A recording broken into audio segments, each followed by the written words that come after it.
Okay, so for the bottom one, for example 2, we're taking the interval from 1 to 3, or the integral of from 1 to 3, and it's x to the negative 3 over 4, and we're adding 3x to the 5 divided by 3 dx. And so how do you do this? Well, the first thing you do is you take the derivative, or the antiderivative of each of those functions inside. And so when I take the antiderivative of this one right here, you add 1. We're going to add 1 to that, which is 4 over 4. And so what do you get? What do you get? X to the 1/4?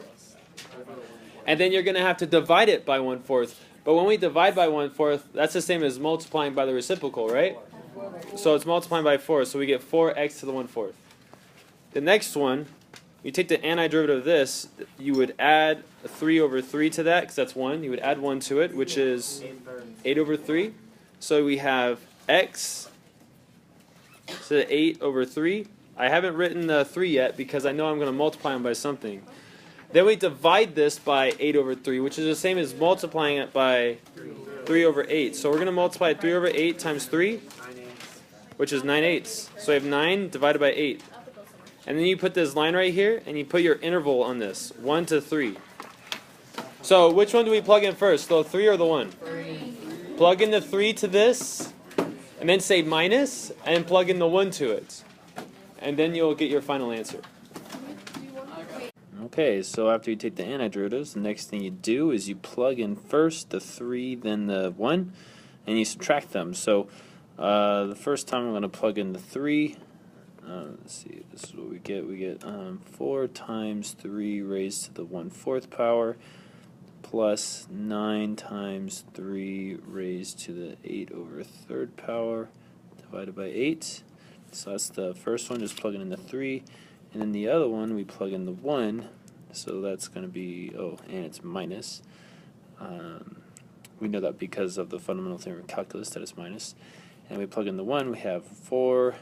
1 raised to the 1/4 power, which is just going to be 1, but I'll write it anyways just to be thorough. Then we have 9 times 1 raised to the 8 over 3, which is just going to be 1 as well. Whoops, not a 9, an 8. Alright, so let's see what we get. It's very important that you do the parentheses because you want to make sure that you remember to distribute the negative. Alright, so the right side, we can definitely simplify that without using a calculator, and that would be minus 9 over 8. See, I distributed the negative, and then on this side, I'm just going to write it out. 3 raised to the 1/4 plus 9 times 3 raised to the 8 over 3. Don't forget you have to do this exponent on this 3 before you multiply it by 9. Divide that by 8.